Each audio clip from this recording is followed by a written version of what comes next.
What if I told you that the difference between those who struggle through life and those who seem to effortlessly win at everything isn't talent, luck, or even hard work?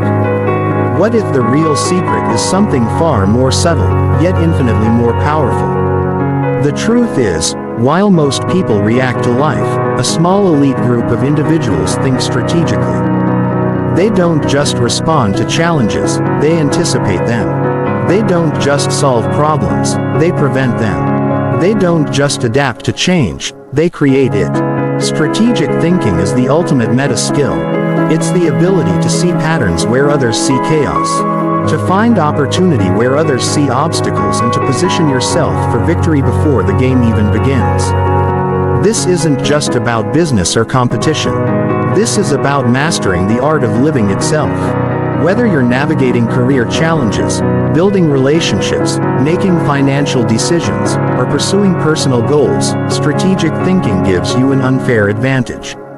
But here's what most people don't understand about strategic thinking. It's not some mystical gift that only generals and CEOs possess.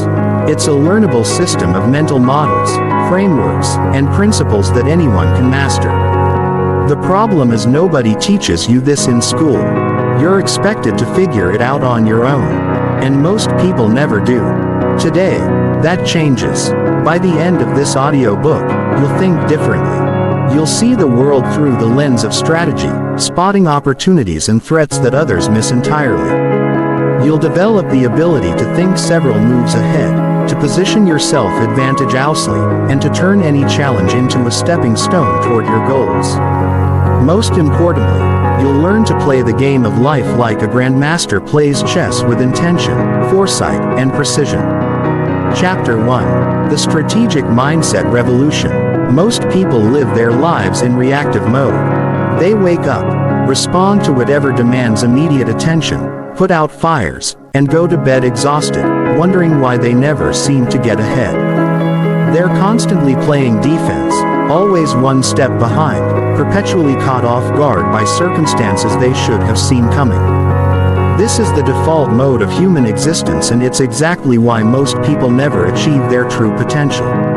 Strategic thinkers operate from a fundamentally different paradigm. They understand that life is not a series of random events happening to them, but a complex system of cause and effect that can be influenced, directed, and leveraged.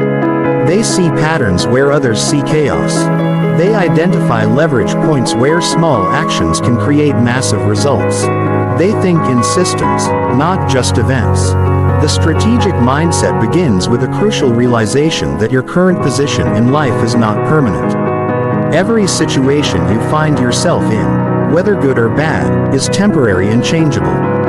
The question isn't whether your circumstances will change, but whether you'll be the one directing that change or simply reacting to it. Strategic thinkers choose to be the authors of their own story rather than passive characters in someone else's narrative. One of the most powerful aspects of strategic thinking is the ability to zoom out and see the bigger picture while simultaneously drilling down into crucial details. Most people get trapped in one of two extremes. They either get so caught up in day-to-day minutiae that they lose sight of their long-term direction, or they think so abstractly about the future that they fail to take concrete action in the present. Strategic thinkers master the art of moving fluidly between these different levels of thinking. The strategic mindset also involves understanding that everything is connected. Your career decisions affect your relationships. Your health choices impact your productivity.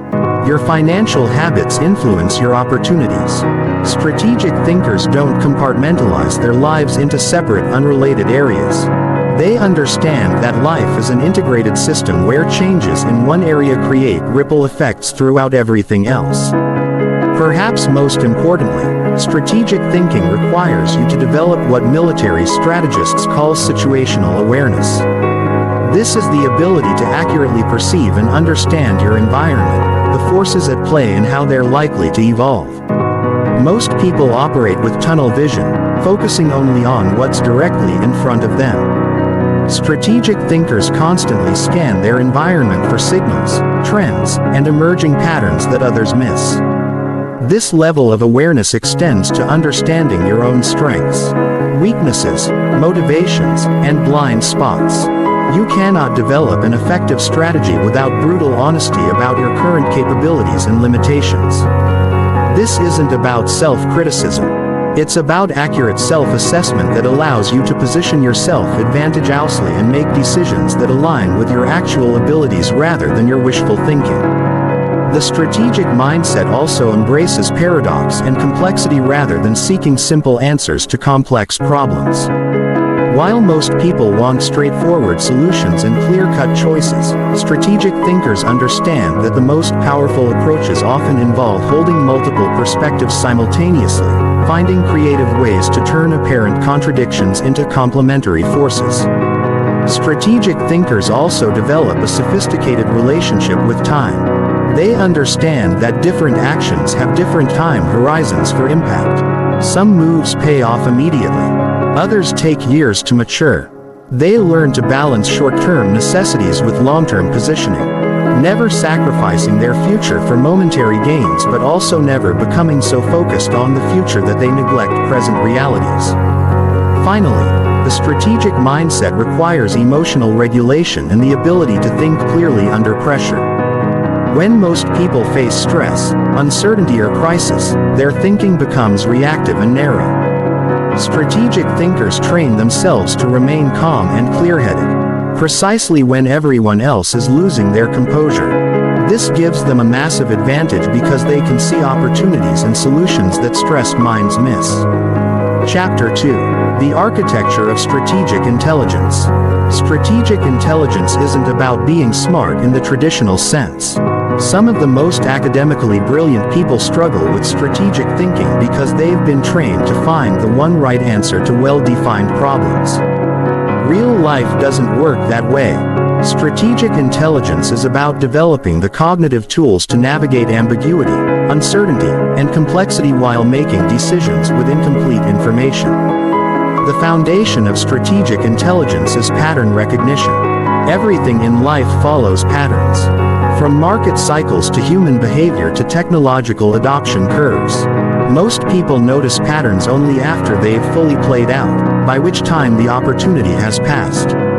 Strategic thinkers train themselves to spot emerging patterns while they're still forming, giving them the ability to position themselves advantageously before others even realize what's happening.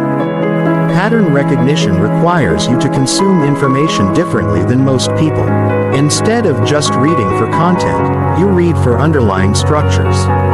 Instead of just observing events, you look for the forces that create those events. Instead of just noting what happened, you ask why it happened when it did, and what conditions made it possible. The second pillar of strategic intelligence is systems thinking. This is the ability to see how different parts of a system interact with each other. How changes in one area create cascading effects elsewhere and how the whole system behaves in ways that can't be predicted by looking at individual components. Most people think linearly, assuming that causes and effects are directly connected and proportional. Strategic thinkers understand that small changes can have massive effects, that effects can precede causes, and that the most powerful interventions often happen at points that seem unrelated to the desired outcome. Systems thinking also involves understanding feedback loops. Both positive and negative. Positive feedback loops amplify changes, creating exponential growth or decline. Negative feedback loops create stability and resistance to change. Strategic thinkers learn to identify these loops and leverage them rather than fighting against them. They understand that trying to force change against strong negative feedback loops is usually futile, while finding ways to trigger positive feedback loops can create dramatic results with minimal effort. The third component of strategic intelligence is scenario planning. This involves developing the ability to think through multiple possible futures and prepare for various contingencies. Most people have a single mental model of how things will unfold, which leaves them unprepared when reality doesn't match their expectations. Strategic thinkers develop multiple scenarios from best case to worst case and create flexible plans that can adapt to different outcomes. Scenario planning isn't about predicting the future, which is impossible. It's about expanding your mental models so you can recognize emerging situations more quickly and respond more effectively. When you've already thought through how you would handle various scenarios, you can act decisively while others are still trying to figure out what's happening. Strategic intelligence also requires developing what psychologists call counterfactual thinking. This is the ability to consider how things might have been different if various factors had changed. Most people accept outcomes as inevitable once they've occurred. Strategic thinkers constantly ask what else could have happened and what factors were most influential in determining the actual outcome. This helps them understand causation more accurately and make better predictions about future situations. Another crucial aspect of strategic intelligence is the ability to think at multiple time horizons simultaneously. Every decision you make has immediate consequences, medium-term implications, and long-term effects. Most people focus primarily on immediate outcomes, occasionally considering medium-term effects and rarely thinking seriously about long-term consequences. Strategic thinkers evaluate every decision across all three time horizons and look for choices that optimize across all of them. This temporal thinking extends to understanding that different strategies are appropriate for different phases of any endeavor. The strategies that work when you're starting something new are different from those that work when you're scaling, which are different from those that work when you're maintaining and optimizing. Strategic thinkers adapt their approach based on what phase they're in, rather than rigidly sticking to one way of operating. Strategic intelligence also involves developing metacognitive awareness, which is the ability to think about your own thinking. This means being aware of your mental models, recognizing when they might be limiting you, and deliberately seeking out perspectives that challenge your assumptions. Most people are unconscious of their own thinking patterns and therefore trapped by them. Strategic thinkers make their mental processes visible to themselves so they can consciously improve them. Finally, strategic intelligence requires emotional intelligence. Particularly, the ability to understand how emotions affect decision-making both in yourself and others. Emotions aren't the enemy of good strategy. They're crucial information about values, motivations, and priorities. But emotions can also cloud judgment and lead to poor decisions. Strategic thinkers learn to acknowledge emotions without being controlled by them and to factor emotional dynamics into their strategic calculations. Chapter 3. The 7 Laws of Strategic Advantage. There are fundamental principles that govern how strategic advantage is created, maintained, and lost. These laws operate whether you're aware of them or not, but understanding them consciously gives you the power to work with them rather than against them. Master these 7 laws and you'll have a framework for creating advantage in any situation. The first law is the law of positioning. Your position determines your options and your options determine your outcomes. Most people focus on execution while neglecting positioning, which is like trying to win a race from the wrong starting line. Strategic positioning means putting yourself in situations where good outcomes are probable and bad outcomes are unlikely. Where you have multiple options while your competitors have few, and where you can leverage your strengths while minimizing your weaknesses.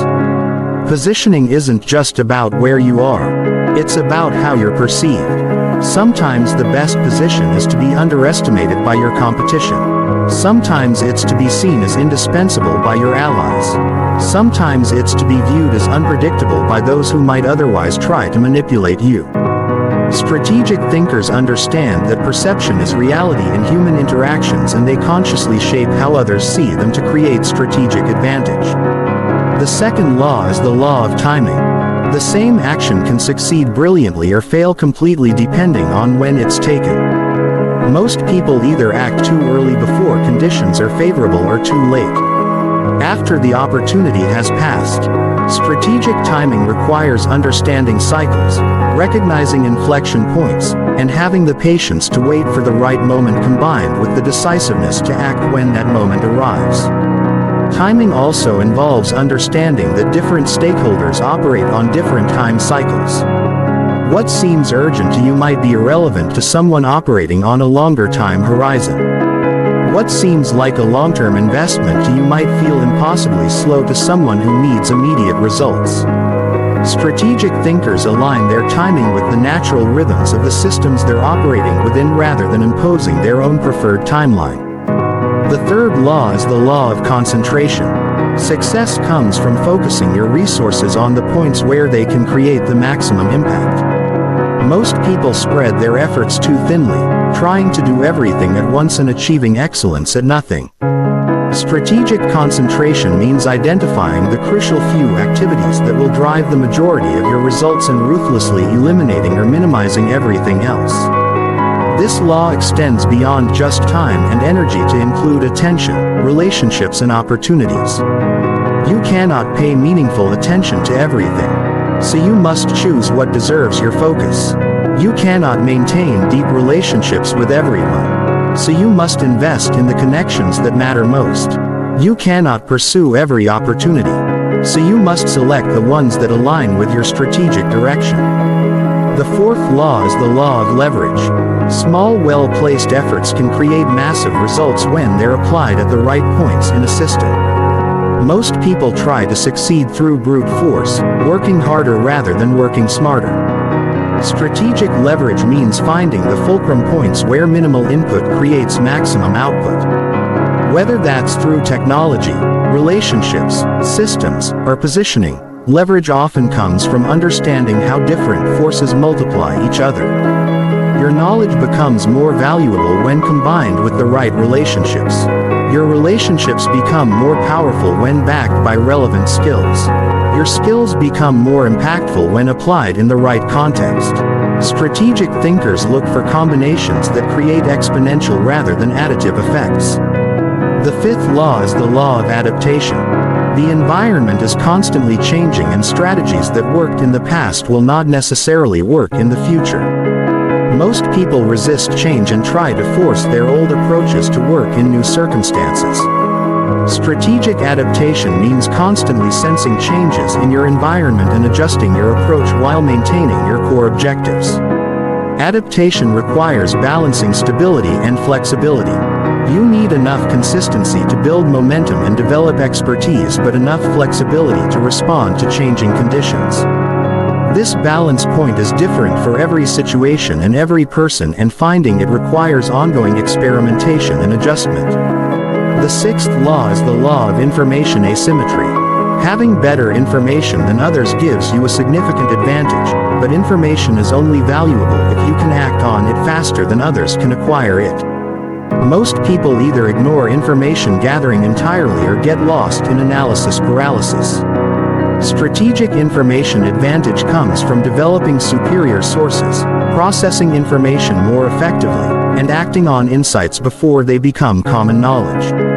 Information asymmetry also involves understanding what information others have and how they're likely to use it. Sometimes the most valuable insight is recognizing what your competitors don't know or are misinterpreting. Sometimes it's understanding the biases that cause others to misread situations that you can see clearly. The seventh law is the law of optionality. Having multiple options is more valuable than having one perfect plan. Most people create detailed plans and then try to execute them exactly as designed, which leaves them vulnerable when circumstances change. Strategic optionality means creating approaches that preserve your ability to choose between multiple paths as more information becomes available. This involves making investments that open up possibilities rather than closing them down. Maintaining relationships across different groups rather than committing exclusively to one, and developing capabilities that are valuable in multiple scenarios rather than optimizing for a single outcome. Strategic thinkers understand that flexibility has value even when it comes at the cost of some efficiency. These 7 laws work together synergistically. Good positioning creates better timing opportunities. Proper timing enables effective concentration. Concentration amplifies leverage. Leverage facilitates adaptation. Adaptation generates information advantages. Information creates more options, and optionality improves positioning. Understanding these interconnections allows you to create strategies that are greater than the sum of their parts. Chapter 4. Reading the Invisible Game. Every situation you encounter is like an iceberg. What you see on the surface is only a small fraction of what's actually happening. Beneath the visible layer are hidden agendas, unspoken power dynamics, historical contexts, psychological patterns, and systemic forces that are often more important than the obvious elements everyone focuses on. Learning to read these invisible dimensions is what separates strategic thinkers from reactive responders. The first invisible layer is understanding the real motivations of the people involved. What people say they want and what they actually want are often completely different things. Someone might claim they want efficiency, but what they really want is control. Someone might say they want collaboration, but what they really want is validation.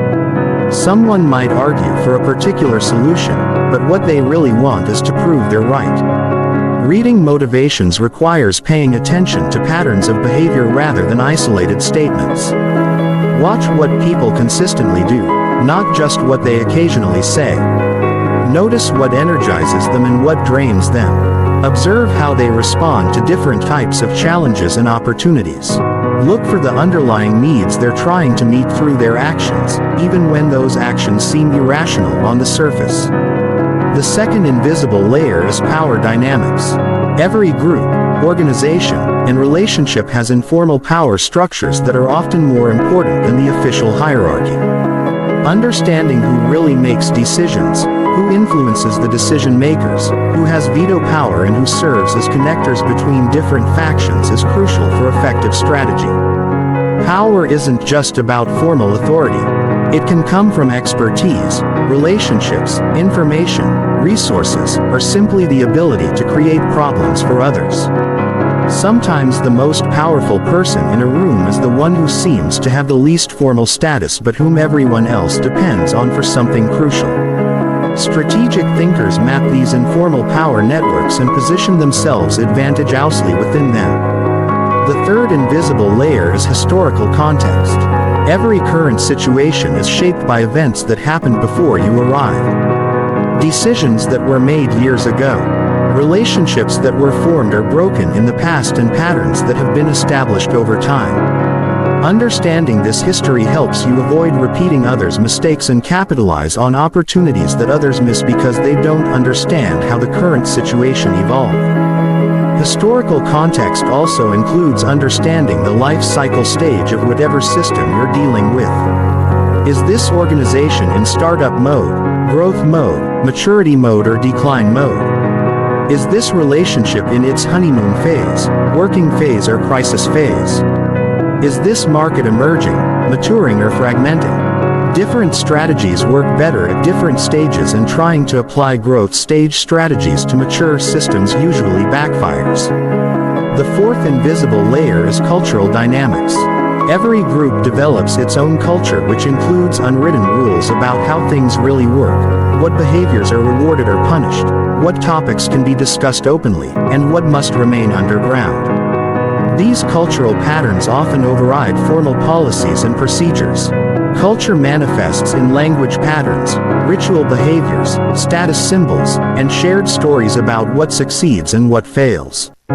Strategic thinkers learn to decode these cultural signals and work within cultural constraints rather than fighting against them. They understand that trying to implement strategies that violate deep cultural patterns is usually futile, no matter how logical those strategies might seem. The fifth invisible layer is psychological patterns. Individuals and groups have predictable psychological tendencies that influence how they perceive information, make decisions, and respond to different situations. Understanding these patterns allows you to predict behavior and design your approach accordingly. Some people are naturally cautious and need extensive proof before making decisions. Others are impulsive and make quick judgments based on limited information. Some people are motivated by competition and respond well to challenges. Others are motivated by collaboration and respond better to partnership approaches. Some people think concretely and need specific details. Others think abstractly and prefer big-picture frameworks. The sixth invisible layer is systemic forces. Every situation exists within larger systems that create pressures, constraints, and opportunities. Economic cycles, technological trends, regulatory changes, demographic shifts, and social movements all create currents that affect what's possible in any given situation.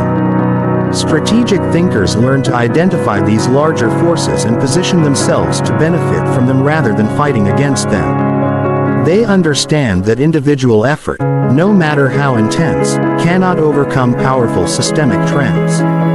But when you align your efforts with favorable systemic forces, you can achieve results that seem disproportionate to your input. The seventh invisible layer is feedback loops and unintended consequences. Every action creates reactions which create further reactions, often in ways that weren't anticipated. Sometimes these feedback loops amplify your intended effects. Sometimes they create opposite effects. Sometimes they generate entirely unexpected outcomes. Reading the invisible game requires developing what intelligence analysts call structured analytical thinking. This means systematically considering alternative explanations for what you're observing, actively seeking out information that contradicts your initial impressions and constantly updating your understanding as new data becomes available. It also requires cultivating sources of information that others don't have access to. This might mean building relationships with people at different levels of an organization, reading publications that aren't mainstream in your field, or developing expertise in areas that seem tangential but actually influence your main concerns. Most importantly, reading the invisible game requires intellectual humility. The moment you think you've figured out what's really going on, you stop looking for new information and become vulnerable to surprises.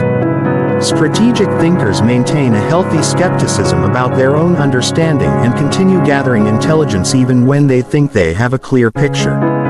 Chapter 5. The Science of Strategic Decision-Making. Most people make decisions using a combination of intuition, emotion, and whatever information happens to be immediately available. This approach works fine for routine choices with limited consequences, but it fails catastrophically when dealing with complex high-stakes decisions where the wrong choice can derail years of progress.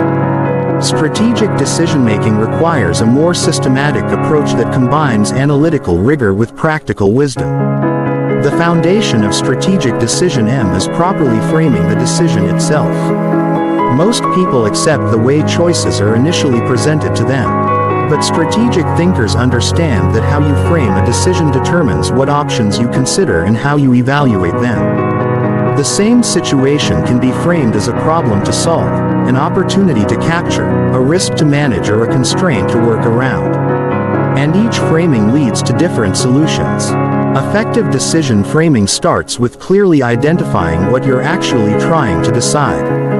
Are you choosing between specific alternatives?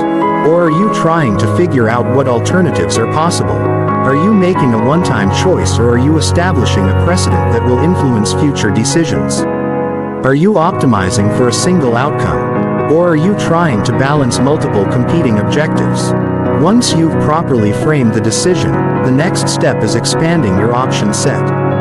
Most people consider only the most obvious alternatives, which limits them to mediocre solutions. Strategic decision-making involves actively generating creative alternatives that others miss. This might mean combining elements from different standard approaches, adapting solutions from other contexts, or creating entirely new options that didn't exist before. Option generation requires getting past the false constraints that limit most people's thinking. Just because something hasn't been done before doesn't mean it's impossible. Just because something is difficult doesn't mean it's not worth attempting. Just because something requires resources you don't currently have doesn't mean those resources can't be acquired. Strategic thinkers question assumptions about what's possible and look for ways to transcend apparent limitations. The evaluation phase of strategic decision-making involves systematically assessing each option across multiple dimensions. This includes obvious factors like potential outcomes and resource requirements, but also subtler considerations like reversibility, option value, learning potential, and strategic positioning effects. Some choices are valuable not just for their immediate results, but for what they teach you or how they position you for future opportunities. Strategic evaluation also requires thinking probabilistically rather than deterministically. Most people evaluate options based on their most likely outcomes. But strategic thinkers consider the full range of possible results and their respective probabilities. An option with a moderate most likely outcome but significant upside potential might be superior to one with a higher most likely outcome but limited upside. This probabilistic thinking extends to considering how your decision might change the decision-making context for others. If you choose option A, how will your competitors respond? How will that response change the value of option A? Sometimes the best choice is the one that puts your competitors in the most difficult position, even if it's not optimal in isolation.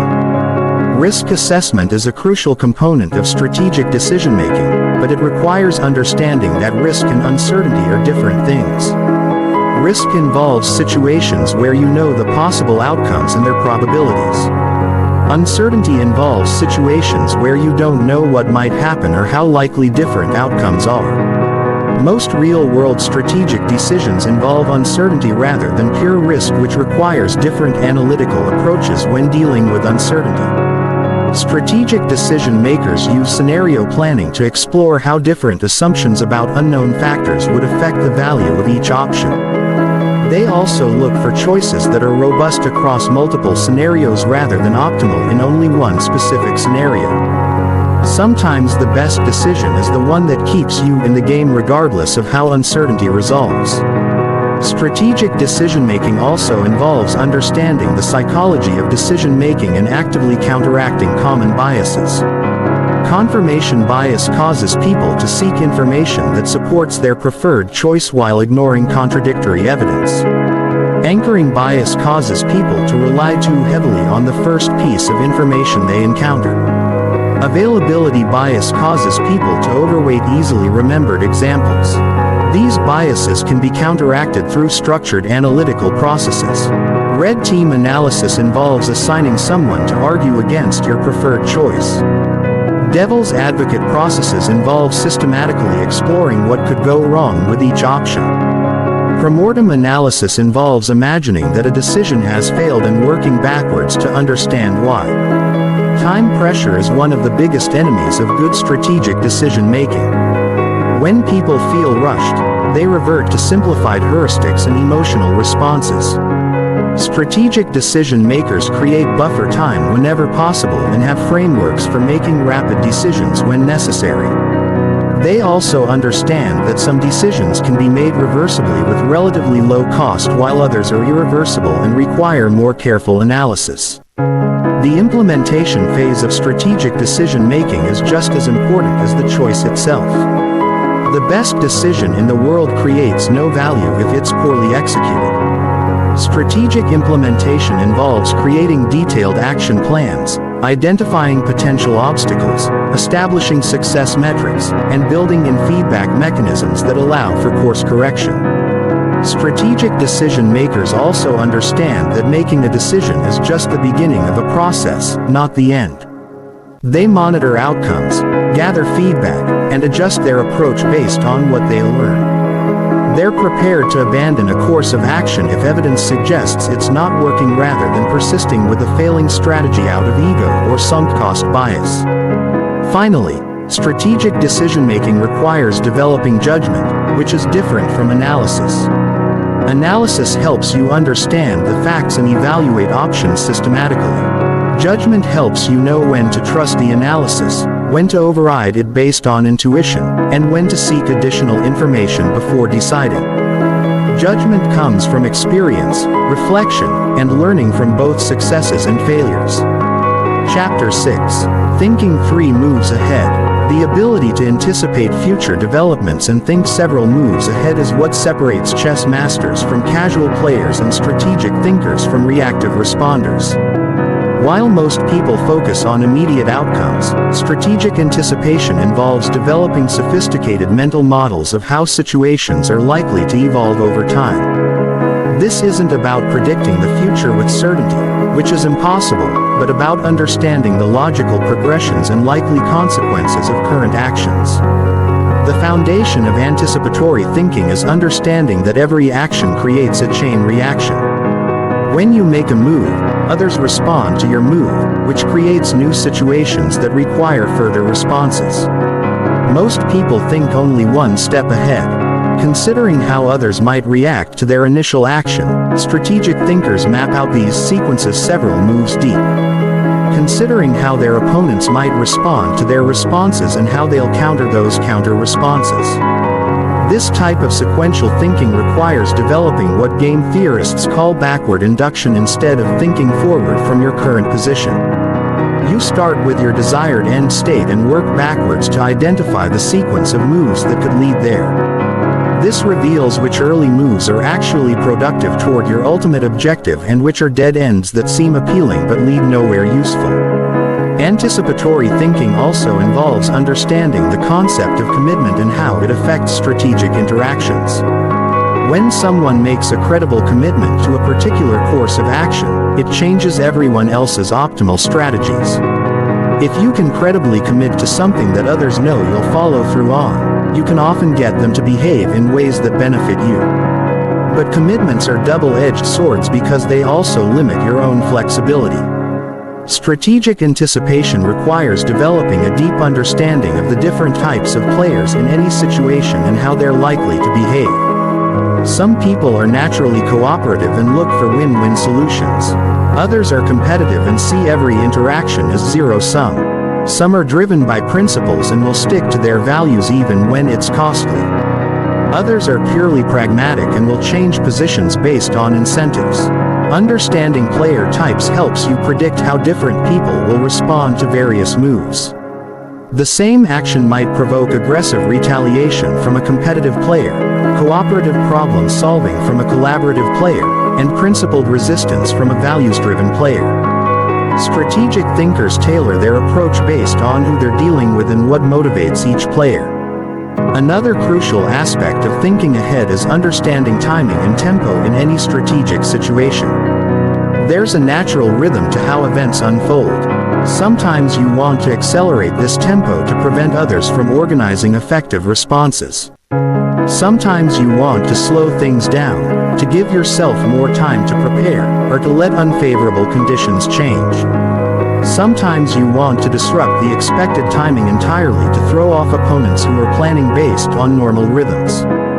Tempo control often involves understanding when to act and when to wait. Premature action can reveal your intentions and give opponents time to prepare countermeasures, but waiting too long can allow opportunities to pass or let opponents consolidate advantageous positions.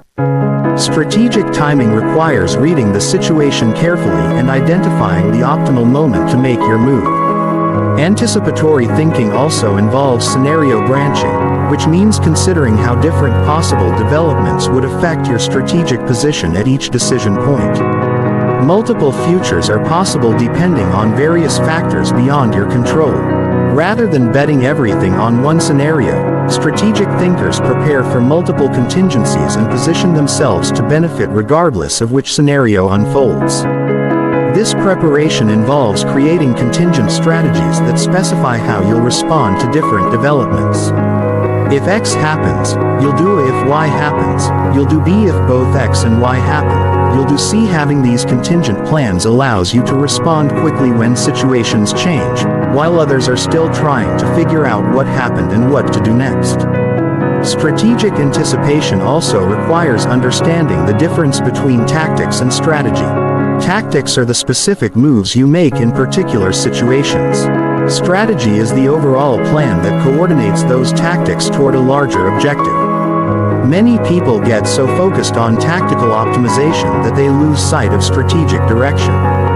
They win individual battles but lose the war because they weren't thinking about how each tactical victory fits into the larger strategic picture. The most sophisticated level of anticipatory thinking involves considering not just what others will do, but what they think you'll do and what they think you think they'll do. This creates recursive loops of strategic reasoning that can become quite complex. Sometimes the optimal move is to do exactly what your opponent expects because they've prepared for everything except the obvious. Sometimes it's to do something completely unexpected that they haven't planned for.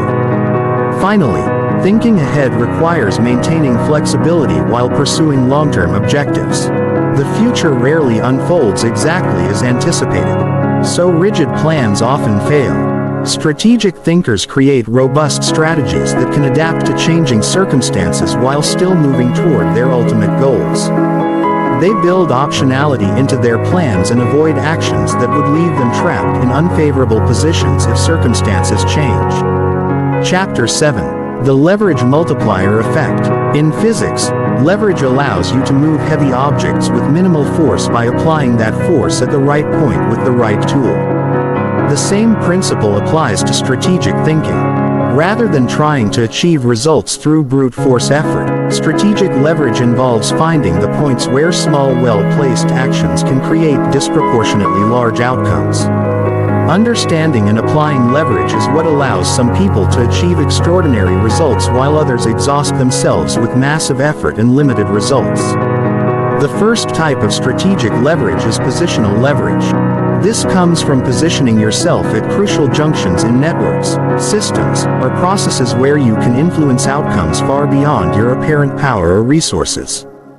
Being at the right place at the right time isn't just luck. It's often the result of strategic positioning that puts you in the path of opportunities when they emerge. Positional leverage might involve becoming indispensable to key decision makers, positioning yourself as a connector between important groups that don't normally interact, or establishing yourself as an expert in an emerging field before it becomes mainstream. The key is identifying where value flows in a system and positioning yourself advantageously within those flows.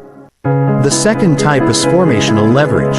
Information that others don't have or haven't processed effectively can provide enormous strategic advantage. This isn't about insider trading or unethical information gathering, but about developing superior information processing capabilities, cultivating unique information sources, or seeing implications in publicly available information that others miss. Informational leverage often comes from pattern recognition across different domains. Someone who understands both technology and psychology might spot opportunities that pure technologists or pure psychologists would miss. Someone who follows both emerging markets and demographic trends might identify investment opportunities that specialists in either field wouldn't see. The third type is relationship leverage. Strategic relationships can multiply your capabilities far beyond what you could achieve individually. This isn't about using people, but about creating genuine value exchanges where everyone benefits. The right relationship can give you access to resources, information, opportunities, and capabilities that would take years to develop on your own. Building relationship leverage requires thinking beyond immediate transactions to long-term value creation. It means helping others achieve their objectives even when there's no immediate benefit to you, because those relationships become valuable assets over time. It also means maintaining relationships during good times so they're available during challenging times. The fourth type is technological leverage. Technology allows you to automate repetitive tasks, scale your efforts, and achieve results that would be impossible through manual effort alone. But technological leverage isn't just about using existing tools. It's about understanding how technology trends will evolve and positioning yourself to benefit from those trends. This might involve learning skills that will become more valuable as automation eliminates routine work, investing in technologies before they become mainstream, or building businesses that leverage technological trends rather than fighting against them. The key is understanding that technology is a force multiplier, not a solution in itself. The fifth type is capital leverage. This includes both financial capital and other forms of stored value like reputation, credibility, and social capital. Financial leverage allows you to pursue opportunities that require resources beyond your current cash flow. Reputation leverage allows you to access opportunities that wouldn't be available to unknown individuals. Social capital leverage allows you to mobilize others' resources and efforts toward your objectives. Building capital leverage requires delayed gratification and long-term thinking. You must invest time and effort in building assets that will pay dividends in the future. Rather than consuming everything immediately, This might mean reinvesting profits instead of spending them. Building reputation through consistent high-quality work, or cultivating social capital through generous contributions to others' success. The sixth type is systemic leverage. This involves understanding how systems work and finding intervention points where small changes can create large effects. Systems often have leverage points where a small shift can change the entire system's behavior. These might be rules that govern the system, the goals the system is trying to achieve, or the paradigms that determine how people think about the system. Systemic leverage often requires thinking at a higher level than most people operate. Instead of trying to work harder within existing systems, you work to change the systems themselves. This might involve changing policies, shifting cultural norms, or introducing new frameworks that change how people think about problems. The seventh type is temporal leverage.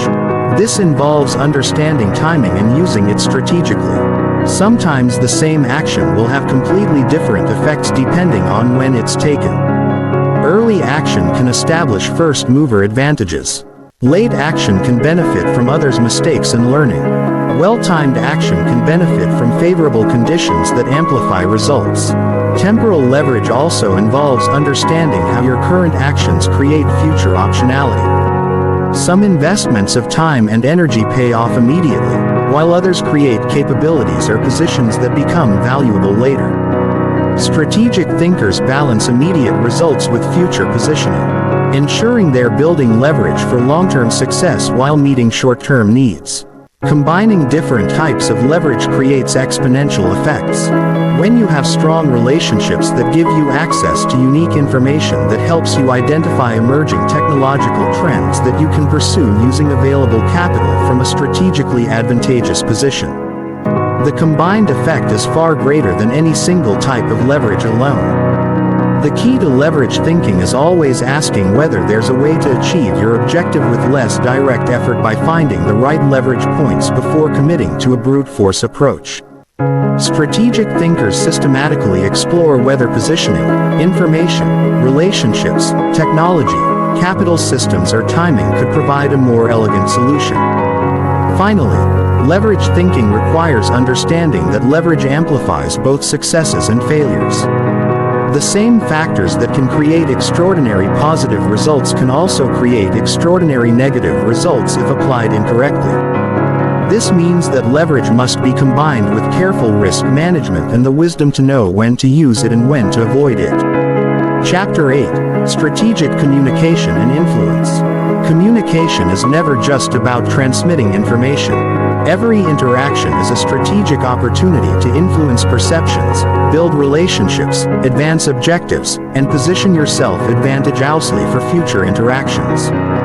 Most people communicate reactively, saying whatever comes to mind in response to immediate circumstances. Strategic communicators approach every conversation with intentionality, understanding that how they communicate is often more important than what they communicate. The foundation of strategic communication is understanding that people make decisions based on emotion and then justify those decisions with logic. Facts and rational arguments are important, but they rarely change minds by themselves. People need to feel something before they think something, and they need to trust the messenger before they believe the message. This means that effective strategic communication must engage both emotional and logical channels simultaneously. Understanding your audience is crucial for strategic communication. Different people process information differently, make decisions using different criteria, and are motivated by different factors. Some people respond best to data and logical arguments. Others are moved by stories and emotional appeals. Some need to see social proof that others have already embraced an idea. Others prefer to feel like pioneers adopting something new. Strategic communicators develop the ability to rapidly assess their audience and adapt their communication style accordingly. This doesn't mean being manipulative or dishonest, but rather presenting authentic messages in ways that resonate with how different people naturally think and make decisions. It's the difference between speaking your language and speaking theirs. Framing is one of the most powerful tools in strategic communication. The same information can be presented in multiple ways that lead to completely different conclusions. Whether you describe a glass as half full or half empty conveys the same factual information but creates different emotional responses. Strategic communicators understand that how they frame information often matters more than the information itself. Effective framing involves understanding the values, priorities, and concerns of your audience and presenting your message in ways that align with those factors. If you're communicating with someone who values efficiency, you frame your proposal in terms of time savings and streamlined processes. If you're communicating with someone who values relationships, you frame the same proposal in terms of improved collaboration and team dynamics. Timing is another crucial element of strategic communication. The same message can be received completely differently depending on when it's delivered. People are more receptive to certain types of messages when they're in particular emotional states or facing specific challenges. Strategic communicators pay attention to timing and look for optimal moments to deliver important messages. This includes understanding both immediate timing within conversations and broader timing within larger contexts. Sometimes you need to plant seeds early and let them grow before making direct requests. Sometimes you need to wait for the right moment when your audience is naturally receptive to your message. Sometimes you need to create the right conditions before attempting to communicate at all. Strategic influence often works best when it doesn't feel like influence. People resist being pushed but will move in directions they feel they've chosen themselves. This requires what psychologists call the illusion of choice, where you present options in ways that naturally lead people toward your preferred outcome while allowing them to feel they're making autonomous decisions. This might involve presenting 3 options where 2 are clearly inferior, making your preferred choice seem obvious by comparison. It might involve asking questions that lead people to discover insights themselves rather than telling them what to think. It might involve sharing stories that allow people to draw their own conclusions rather than making direct arguments. Building credibility is essential for long-term strategic influence. Credibility comes from demonstrated competence, consistent reliability, and genuine concern for others' interests. People are influenced by those they trust, and trust is built through repeated positive interactions over time. This means that strategic communication is always a long-term game, not just about winning individual conversations. Credibility also requires authenticity. People have sophisticated unconscious detectors for authenticity, and attempts to fake sincerity or manipulate others usually backfire.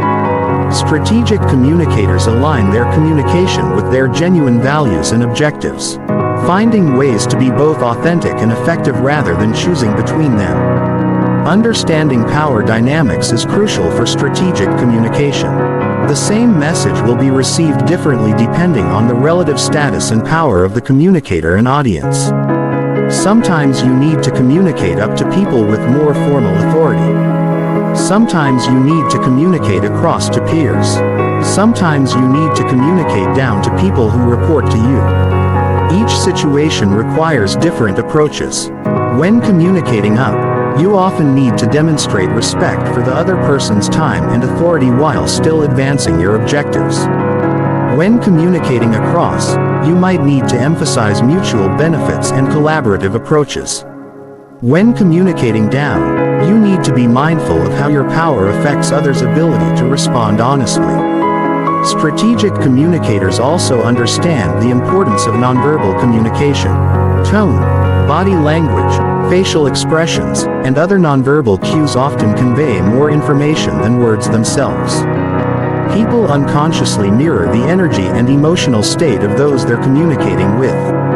So managing your own non-verbal communication can influence the entire dynamic of an interaction.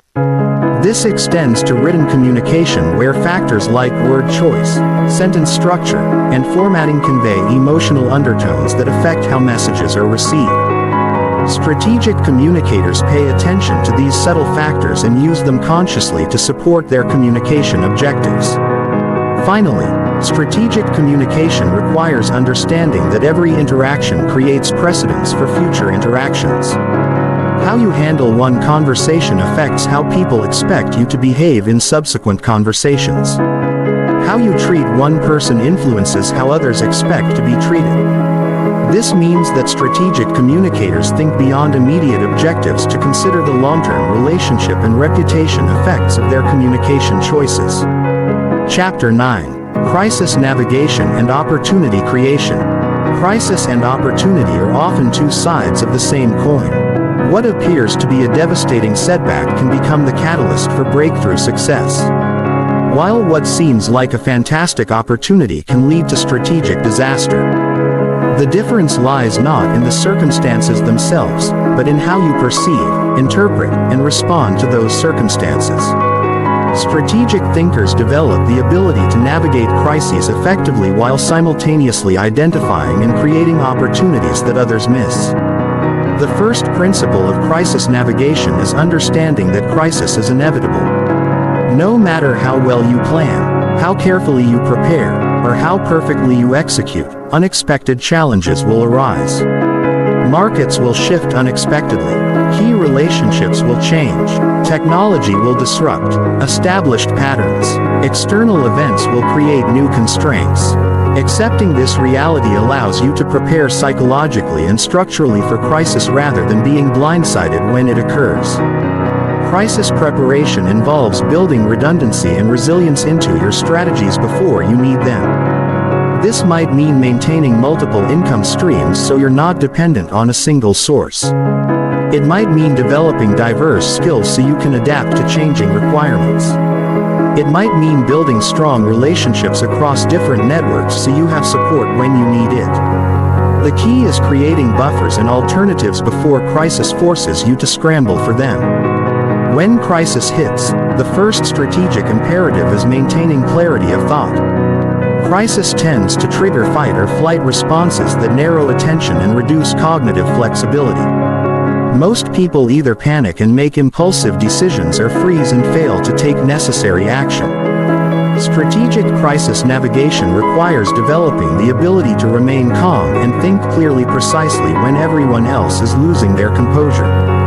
This mental clarity allows you to assess the situation accurately rather than reacting to your fears about the situation.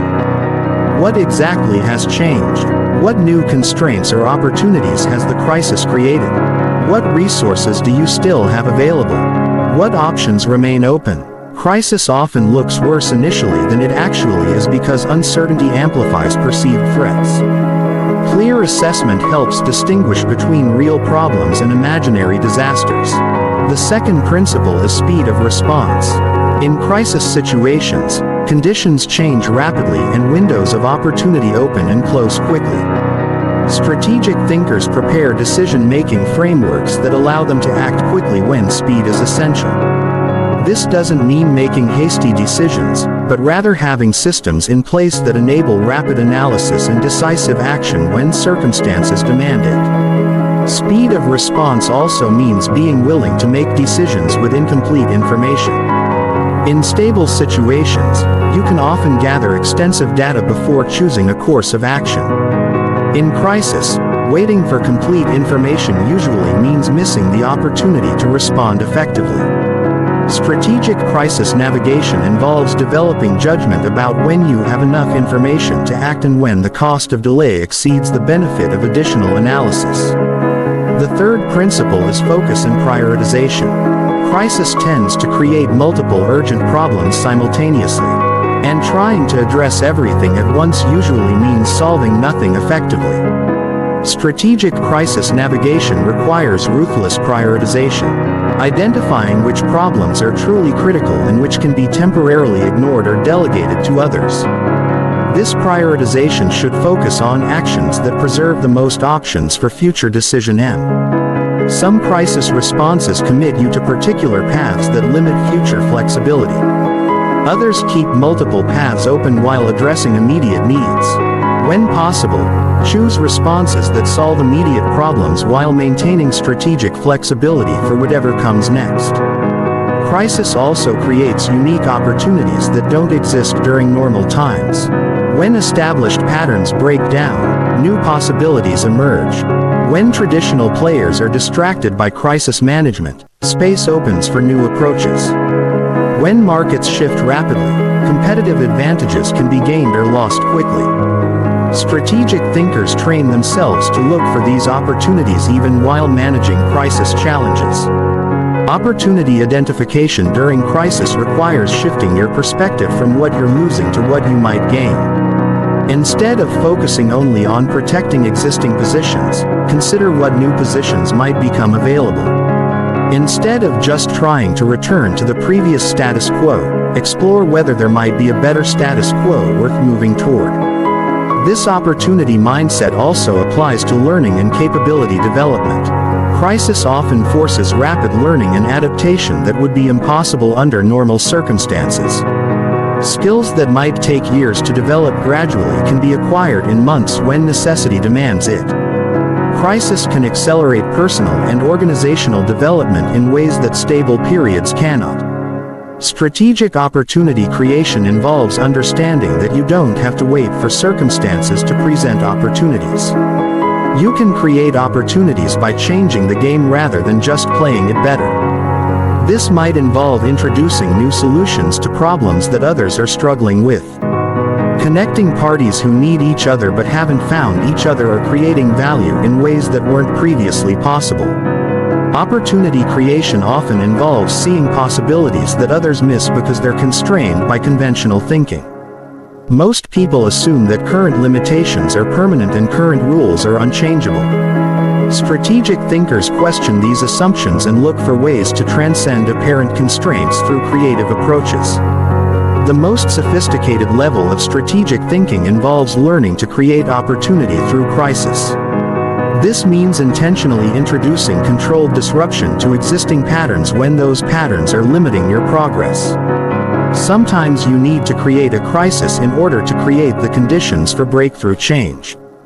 This approach requires careful calculation because created crises can spiral beyond your control. The key is ensuring that you're better prepared for the crisis than others are, so that the disruption advantages you more than it disadvantages competitors. This might involve building capabilities that will be valuable during the crisis before introducing the disruption. Finally, both crisis navigation and opportunity creation require developing what psychologists call post-traumatic growth. This is the ability to emerge from difficult experiences stronger, wiser, and more capable than you were before. Strategic thinkers don't just survive crisis. They use them as catalysts for development that wouldn't have been possible otherwise. Chapter 10. Building your strategic operating system. Strategic thinking isn't just a skill you use occasionally when facing major decisions. It's a complete operating system for how you approach life, work, and relationships. Just as your computer needs an operating system to coordinate all its various programs and functions, you need a strategic operating system to coordinate all your various goals, activities, and decisions toward coherent outcomes. Building this system requires integrating strategic principles into your daily routines, decision-making processes, and long-term planning. The foundation of your strategic operating system is your personal mission and value framework. This isn't about creating inspirational statements for wall posters, but about developing clear, actionable principles that guide decision when you're facing complex choices with competing priorities. Your strategic framework should help you quickly identify which opportunities are worth pursuing and which are distractions, which relationships are worth investing in and which are energy drains, which skills are worth developing, and which are tangential to your objectives. This framework needs to be specific enough to provide real guidance, but flexible enough to adapt as circumstances change. It should include both aspirational elements that pull you toward your highest potential and practical constraints that keep you grounded in reality. Most importantly, it should be genuinely yours, reflecting your authentic values and objectives rather than what you think you should want or what others expect from you. The second component is a systematic approach to information gathering and environmental scanning. Strategic thinkers don't wait for important information to find them accidentally. They create structured processes for staying aware of trends, opportunities, and threats in their areas of interest. This might involve regular reading schedules, strategic relationships that provide insider perspectives, or systematic analysis of leading indicators in your field. Information gathering should be both broad and deep. You need enough breadth to spot connections and opportunities that specialists might miss, but enough depth in key areas to make accurate assessments and predictions. The key is developing filters that help you distinguish between signal and noise. Focusing on information that has strategic implications rather than just consuming information for entertainment or general education. The third component is decision-making frameworks that help you make consistent, high-quality choices under various conditions. Different types of decisions require different approaches. Routine decisions should be systematized to reduce decision fatigue. Major decisions should use structured analysis to ensure you consider all relevant factors. Crisis decisions should have predetermined triggers and response protocols. These frameworks should include both analytical tools and intuitive check processes. Sometimes the numbers clearly point to one choice, but something feels wrong about it. Sometimes your gut strongly favors one option, but you can't rationally justify it. Strategic decision-making frameworks help you navigate these conflicts and combine analytical and intuitive insights effectively. The fourth component is goal setting and planning systems that connect your daily actions to your long-term objectives. Most people either focus so much on long-term goals that they neglect immediate necessities or get so caught up in daily urgencies that they lose sight of strategic direction. Your strategic operating system should bridge these time horizons, ensuring that your daily activities contribute to weekly progress, your weekly progress supports monthly objectives, and your monthly achievements advance annual goals.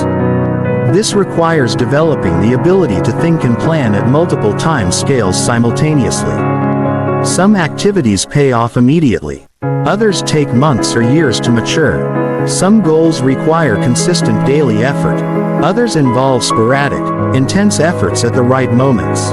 Your planning system should accommodate both types and help you balance short-term and long-term considerations. The fifth component is resource allocation principles that help you invest your time, energy, attention, and money strategically. You cannot do everything, pursue every opportunity, or maintain every relationship at the same level of intensity. Strategic resource allocation means constantly choosing where to focus your limited resources for maximum impact. This involves understanding the concept of opportunity cost. Every choice to do one thing is simultaneously a choice not to do something else.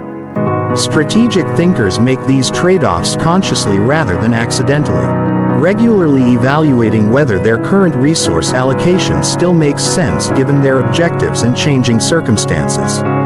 The sixth component is feedback and adjustment mechanisms that help you learn from experience and improve your strategic thinking over time. This includes both formal review processes where you systematically evaluate outcomes and informal reflection habits that help you extract lessons from daily experiences.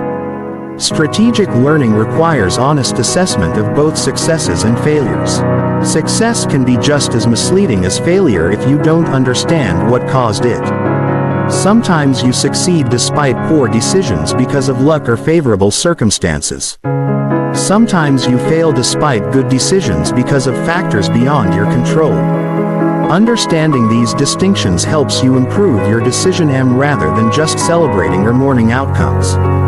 The seventh component is relationship and network management systems that help you build and maintain the strategic relationships that multiply your capabilities. This isn't about networking in the shallow sense of collecting contacts, but about developing genuine relationships that create mutual value over time. Strategic relationship building requires thinking about what you can offer others, not just what you hope to gain. It also requires maintaining relationships during good times. So, they're available during challenging times. Your relationship system should help you stay in meaningful contact with important people, identify opportunities to help others achieve their objectives, and recognize when and how to ask for assistance when you need it. Finally, your strategic operating system should include stress testing and scenario planning processes that help you prepare for various possible futures. This involves regularly asking yourself what would happen if key assumptions proved wrong, if major opportunities or threats emerged, or if external circumstances changed dramatically. This preparation isn't about becoming paranoid or pessimistic, but about building resilience and adaptability into your approach. When you've already considered how you would respond to various scenarios, you can act more quickly and confidently when those scenarios actually occur. Your strategic operating system should help you remain proactive rather than purely reactive, regardless of what circumstances you encounter. Chapter 11: Advanced Psychological Strategy and Mental Warfare. The most sophisticated level of strategic thinking involves understanding and influencing the psychological dynamics that drive human behavior. While basic strategy focuses on external moves and counter moves, advanced psychological strategy operates at the level of perception, emotion, and cognition. This isn't about manipulation or deception, but about understanding how human psychology works and designing your approach to work with these natural tendencies rather than against them. The foundation of psychological strategy is understanding that people don't respond to objective reality. They respond to their perception of reality. Two people can face identical circumstances and have completely different responses based on how they interpret and frame those circumstances. This means that influencing perception can be more powerful than changing actual conditions, and that understanding how others perceive situations gives you tremendous strategic advantage. Perception is shaped by numerous psychological biases and mental shortcuts that people use to process complex information quickly. The availability heuristic causes people to overestimate the probability of events they can easily remember. The confirmation bias causes people to seek information that supports their existing beliefs while ignoring contradictory evidence. The anchoring effect causes people to rely too heavily on the first piece of information they encounter when making decisions. Strategic thinkers learn to recognize these biases in others and use them ethically to influence outcomes. If you want someone to perceive a risk as significant, you provide vivid, memorable examples of that risk materializing. If you want someone to accept a proposal, you anchor their expectations with a more extreme initial proposal that makes your actual proposal seem reasonable by comparison. If you want someone to believe in a particular solution, you present information that confirms their existing beliefs about the problem. The psychology of commitment and consistency is another powerful tool in advanced strategy. People have a deep psychological need to appear consistent with their previous statements and behaviors. Once someone has committed to a position publicly, they will go to great lengths to justify that commitment, even when evidence suggests they were wrong. Understanding this allows you to seek small initial commitments that naturally lead to larger commitments over time. This principle works because changing your mind requires admitting that your previous judgment was flawed, which threatens self-esteem and social status. It's psychologically easier to rationalize staying committed to a questionable decision than to admit error and change course. Strategic thinkers use this by seeking agreement on small points that establish precedents for larger agreements, creating psychological momentum toward their desired outcomes. Social proof is another fundamental psychological principle that drives strategic outcomes. People look to others' behavior as evidence of what's appropriate or effective in ambiguous situations. When people are uncertain about what to do, they assume that others who seem similar to them have made good decisions and they copy those decisions. This creates powerful herring effects where individual choices create collective momentum. Strategic application of social proof involves demonstrating that credible others have already embraced the course of action you're advocating. This might mean showcasing testimonials from respected figures, highlighting adoption rates among relevant peer groups, or creating visible evidence of growing momentum behind your position. The key is choosing social proof sources that your target audience actually respects and identifies with. The psychology of scarcity and urgency also plays a crucial role in strategic influence. People value things more highly when they believe those things are scarce or when they face deadlines for accessing them. This isn't just about marketing tactics, but about fundamental human psychology. The fear of missing out triggers rapid decision and reduces the tendency to procrastinate or overanalyze. However, artificial scarcity backfires if people recognize it as manipulation. Effective strategic use of scarcity involves highlighting genuine constraints and natural deadlines rather than creating fake limitations. This might mean emphasizing that a particular opportunity is available only during a specific time window, that resources for a project are genuinely limited, or that competitive dynamics will change if action isn't taken quickly. Authority and expertise create another powerful psychological dynamic. People defer to perceived experts and authority figures, especially in areas where they feel uncertain about their own judgment. This deference can override people's natural skepticism and critical thinking. Strategic thinkers establish credibility and authority in relevant domains, then leverage that credibility to influence decisions in related areas. Building authority requires demonstrating genuine expertise through consistent high-quality work, accurate predictions, and valuable insights. It also involves understanding the symbols and signals that communicate expertise to your target audience. Sometimes expertise is communicated through credentials and formal recognition. Sometimes it's communicated through demonstrated results and peer acknowledgement. Sometimes it's communicated through unique insights and perspectives that others don't have. The psychology of reciprocity creates obligations that can be strategically valuable. When someone does something beneficial for you, you feel psychologically obligated to return the favor. This creates opportunities to build influence by providing value to others before asking for anything in return. The key is providing value that feels generous and voluntary rather than calculated and transactional. Strategic reciprocity involves understanding what different people value and finding ways to provide that value in ways that feel genuine and thoughtful.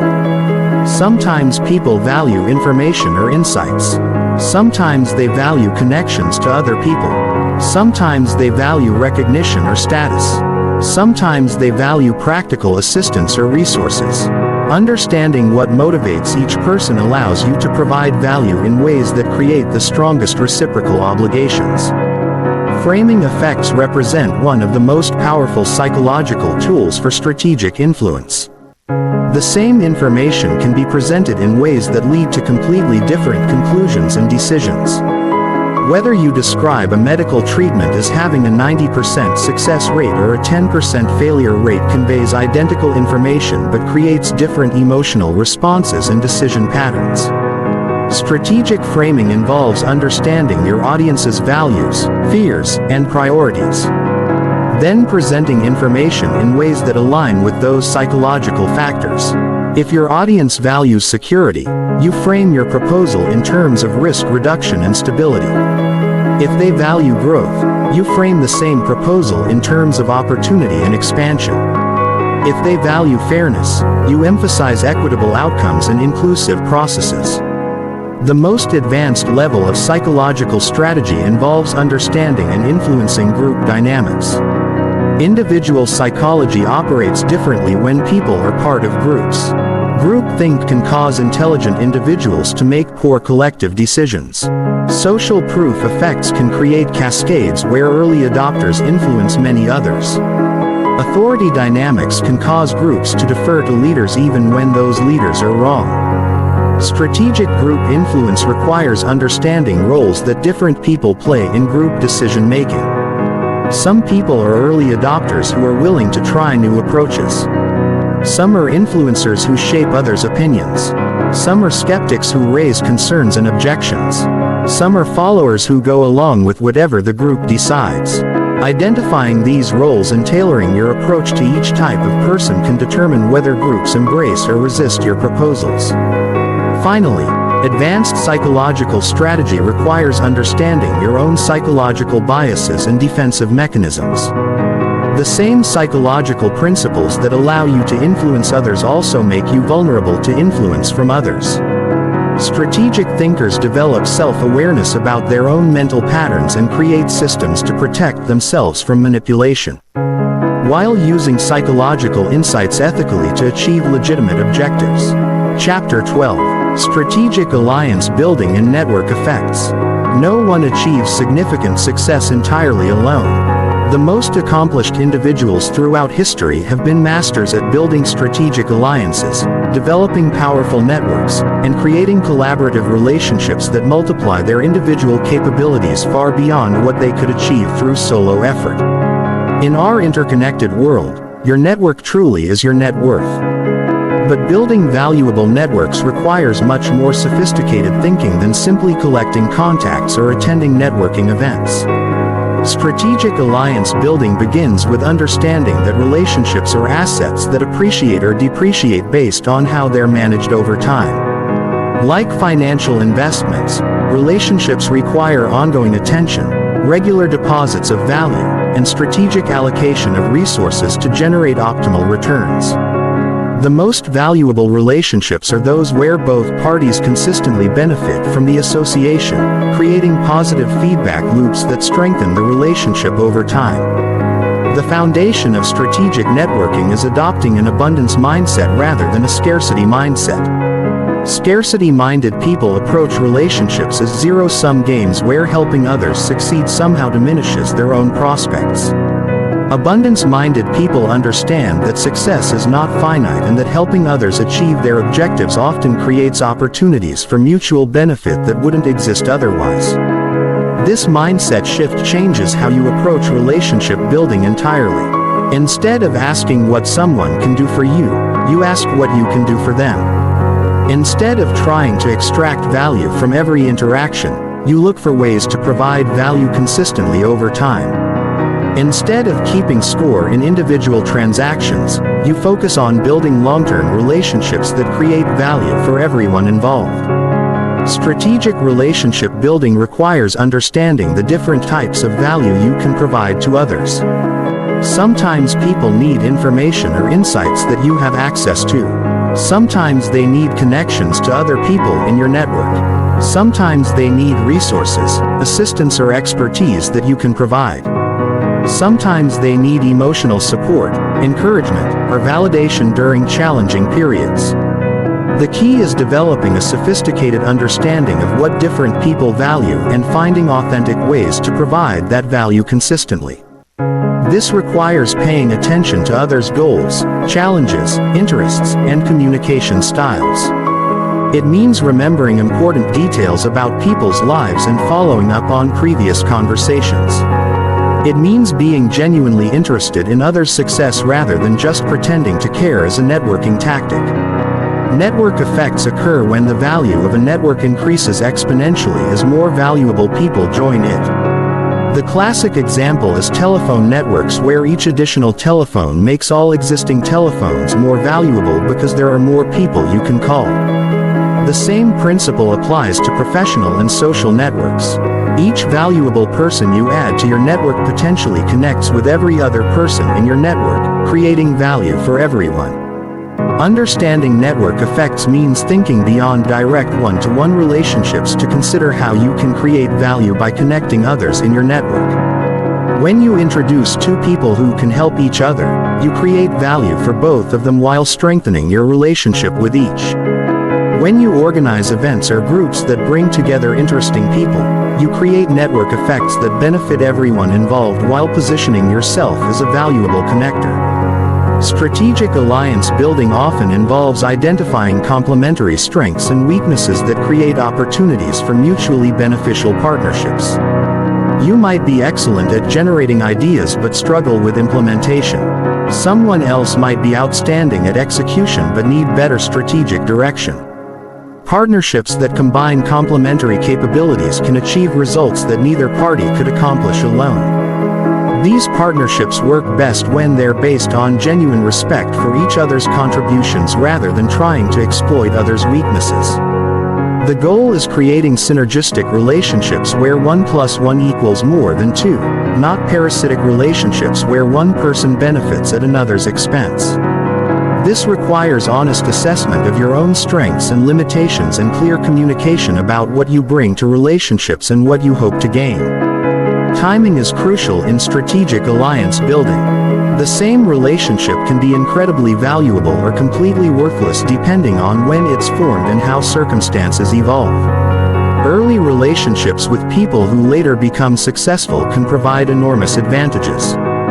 But only if you maintain those relationships during their rise rather than trying to reconnect after they've achieved success. This requires the ability to identify potential before it's obvious to everyone else. Some people have the capability to achieve great things but haven't yet found the right opportunity or developed the right skills.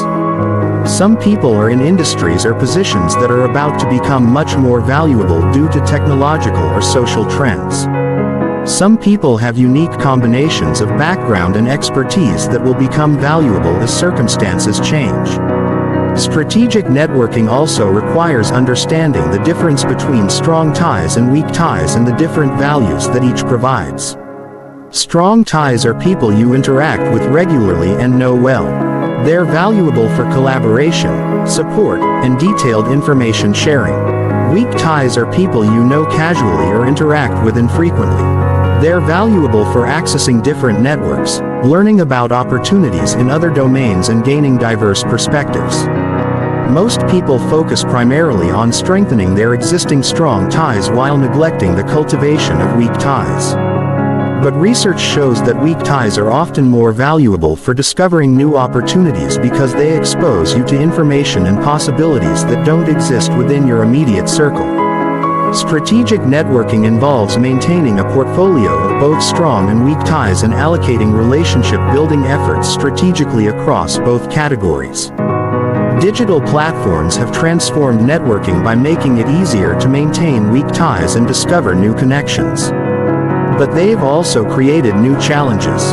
Online networking can feel less authentic than in-person relationship building, and the volume of possible connections can become overwhelming. Strategic digital networking requires being selective about platforms and connections, focusing on quality interactions rather than quantity metrics. The most sophisticated level of strategic alliance building involves creating ecosystem effects where your network becomes self-reinforcing and generates value independent of your direct involvement. This might involve establishing communities, organizing regular events, or creating platforms that bring valuable people together consistently. When you create structures that generate ongoing value for network members, you position yourself at the center of valuable networks rather than just being a member of others' networks. Geographic considerations are increasingly important in strategic networking as remote work and digital communication reduce the advantages of physical proximity while creating new opportunities for global connections.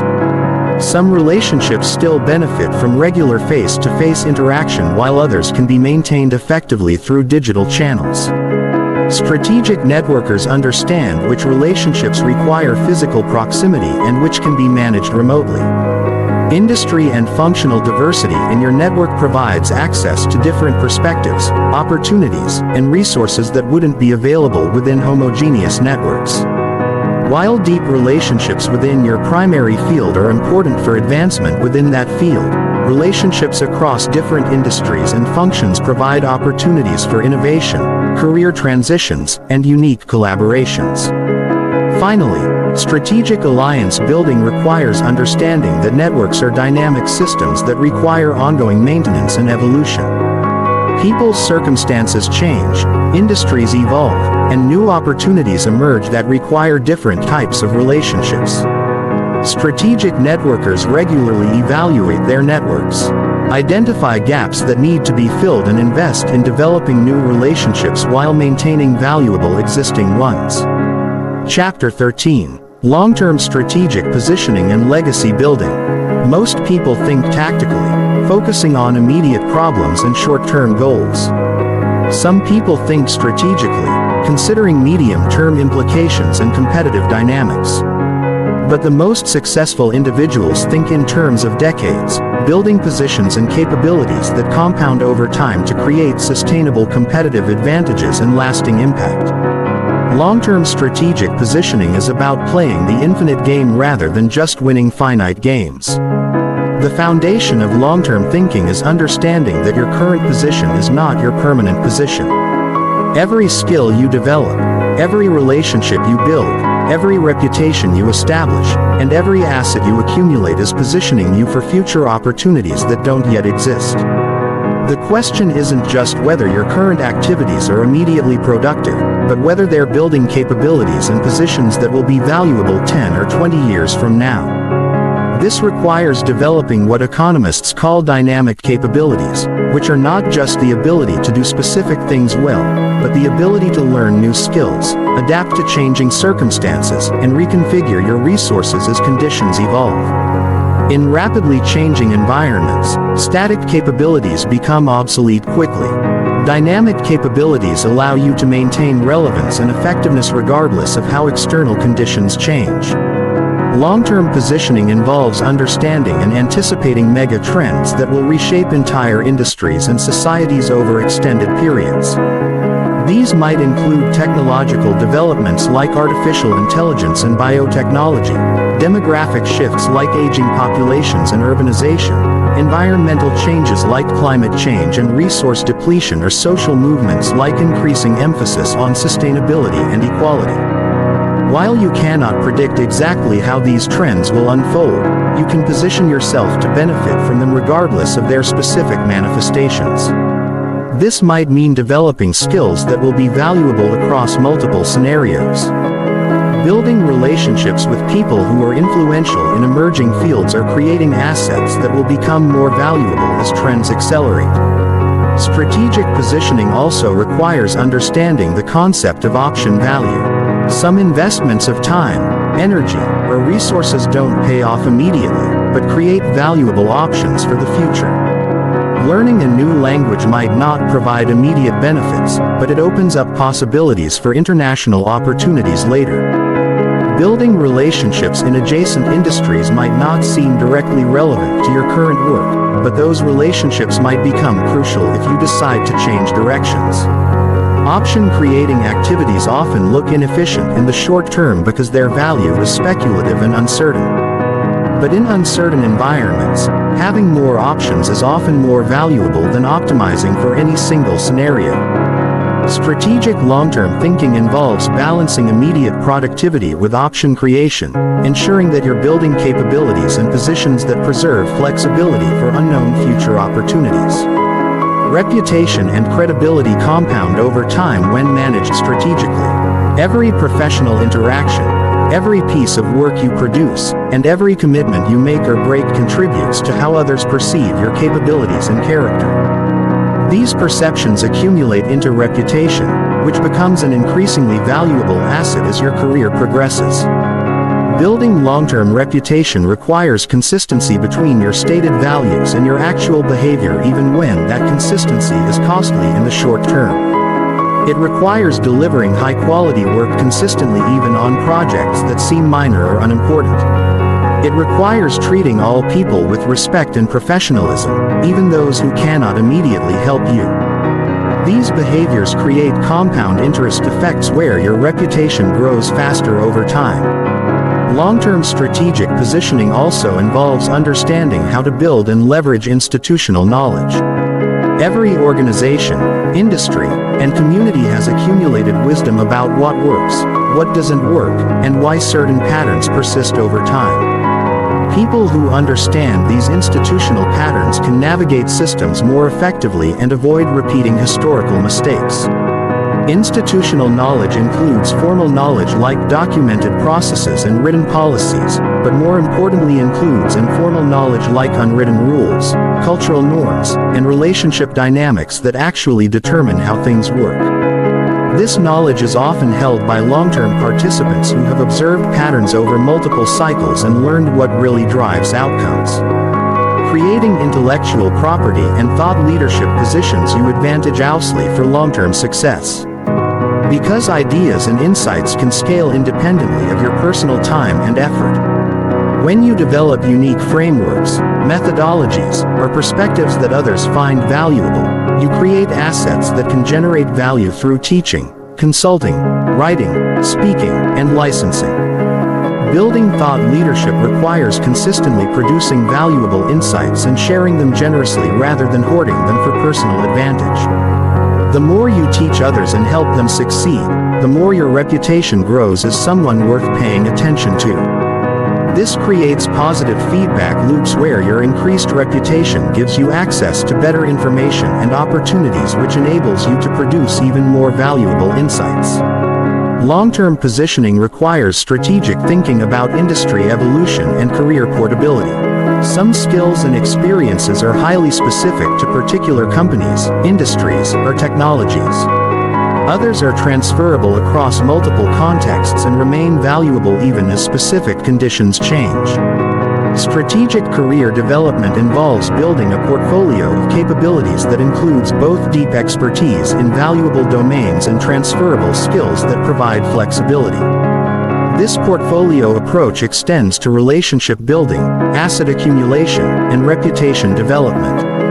Having all your relationships within a single industry makes you vulnerable. If that industry declines, having all your assets in a single category exposes you to systemic risks. Having your reputation tied to a single company or technology makes you vulnerable to changes in that specific area. Geographic diversification is increasingly important as economic and political conditions become more volatile and unpredictable. Building relationships, reputation, and opportunities across multiple geographic regions provides options if conditions in any single location become unfavorable. This doesn't necessarily require physical relocation, but might involve developing virtual relationships, understanding different markets, or creating location-independent income streams. Legacy thinking involves considering how your current actions will affect not just your own future, but the future of others who matter to you. This might include family members, colleagues, organizations you care about, or broader communities and causes. Legacy-minded strategic thinking asks whether your current path will leave the world better than you found it and whether the positions you're building will enable you to make meaningful contributions over time.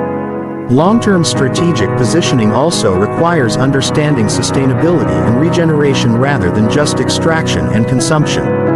Strategies that depend on depleting finite resources, burning out relationships, or damaging systems that you depend on are self-limiting. Sustainable strategies create value in ways that strengthen rather than weaken the foundations they're built on. Finally, long-term positioning requires accepting that some of the most important investments you make will not pay off. Within your lifetime, the institutions you help build, the people you mentor, the knowledge you create, and the positive changes you catalyze may have their greatest impact years or decades after you're gone. True strategic thinking involves contributing to positive developments that transcend your personal timeline and create lasting value for others. Chapter 14. Mastering Strategic Execution and Implementation. The most brilliant strategy in the world creates no value if it cannot be executed effectively. While much strategic thinking focuses on analysis, planning and decision-making, the ultimate test of any strategy is whether it can be translated into consistent action that produces desired results. Strategic execution is where most strategies fail, not because the strategies were poorly conceived, but because they were poorly implemented. The gap between strategy and execution exists because they require different skills and mindsets. Strategic thinking is conceptual, analytical, and focused on possibilities. Strategic execution is practical, operational, and focused on realities. Many people excel at one or the other, but struggle to bridge between them effectively. Mastering strategic execution requires developing capabilities in both domains and creating systems that connect them. The foundation of strategic execution is translating abstract objectives into specific actionable tasks that can be completed by real people with finite time and resources. Most strategic plans fail because they remain at too high a level of abstraction. They specify what should be accomplished but not how it will be accomplished, who will accomplish it, when it will be completed, or what resources will be required. Effective execution planning requires breaking down strategic objectives into progressively more specific levels of detail until you reach tasks that can be completed by individuals within defined time frames. This breakdown process reveals resource requirements, identifies potential obstacles, and exposes unrealistic assumptions that weren't apparent at the strategic level. This detailed planning also reveals dependencies between different components of your strategy. Some tasks cannot begin until others are completed. Some resources are required by multiple activities and must be allocated carefully. Some people are critical to multiple components and represent potential bottlenecks. Understanding these dependencies allows you to sequence activities effectively and identify critical path elements that could delay the entire strategy if not managed carefully. Strategic execution requires building systems and processes that ensure consistent progress even when motivation fluctuates or circumstances change. Relying on willpower and enthusiasm to drive execution works in the short term but fails over extended periods when initial excitement fades and obstacles emerge. Systematic execution involves creating structures, routines and accountability mechanisms that maintain momentum regardless of temporary setbacks or motivational dips. These systems should include regular review cycles that track progress against objectives, identify emerging obstacles, and adjust tactics based on new information. The frequency of these reviews should match the pace of change in your environment. Rapidly changing situations require frequent course corrections while stable environments can accommodate longer review cycles. Resource allocation is one of the most critical aspects of strategic execution. Every strategy requires finite resources including time, money, attention, and human effort. These resources must be allocated across competing priorities in ways that maximize overall progress towards strategic objectives. Poor resource allocation can cause well-conceived strategies to fail even when individual components are executed competently. Effective resource allocation requires understanding both the absolute and relative importance of different activities. Some activities are critical path items that must be completed before other activities can begin. Some activities have high leverage where small investments create disproportionate results. Some activities are foundational and enable multiple subsequent activities. Some activities are optional and can be eliminated if resources become constrained. Strategic execution also requires building capabilities and developing people rather than just completing immediate tasks. Every execution activity provides opportunities for learning, skill development, and capability building that can be leveraged for future strategies. Short-term thinking focuses only on immediate deliverables, while strategic execution thinking considers how current activities contribute to long-term capability development. This capability building mindset affects how you approach every aspect of execution from hiring decisions to process design to performance measurement. You choose approaches that not only accomplish immediate objectives but also strengthen your ability to execute similar strategies more effectively in the future. You invest in developing people's skills even when that development takes longer than using existing capabilities. Communication and coordination become increasingly critical as strategies involve more people and more complex activities. Simple strategies executed by small teams can rely on informal communication and natural coordination. Complex strategies executed by large teams require structured communication systems and explicit coordination mechanisms to ensure everyone understands their role and how their work connects to the broader strategy. Effective strategic communication involves translating high-level strategic concepts into language and frameworks that resonate with people at different levels of the organization. Frontline employees need to understand how their daily activities contribute to strategic objectives. Middle managers need to understand how to coordinate their team's efforts with other teams. Senior leaders need to understand how to make resource allocation decisions that support strategic priorities. Risk management and contingency planning are essential components of strategic execution because no strategy unfolds exactly as planned. External conditions change. Internal capabilities prove different than expected. Key people leave. Competitive responses create new challenges. And countless other factors can disrupt even the best-laid plans. Strategic execution requires building flexibility and responsiveness into implementation plans. This flexibility should be built into the strategy itself rather than just being reactive responses to problems. Multiple pathways should be identified for achieving key objectives so that blocked routes don't derail the entire strategy.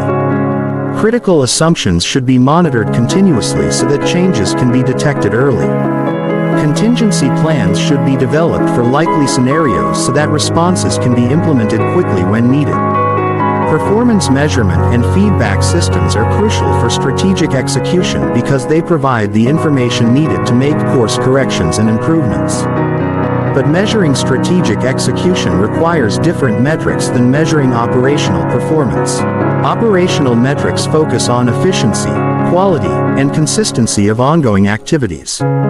Strategic metrics focus on progress toward objectives, learning and capability development and positioning for future opportunities.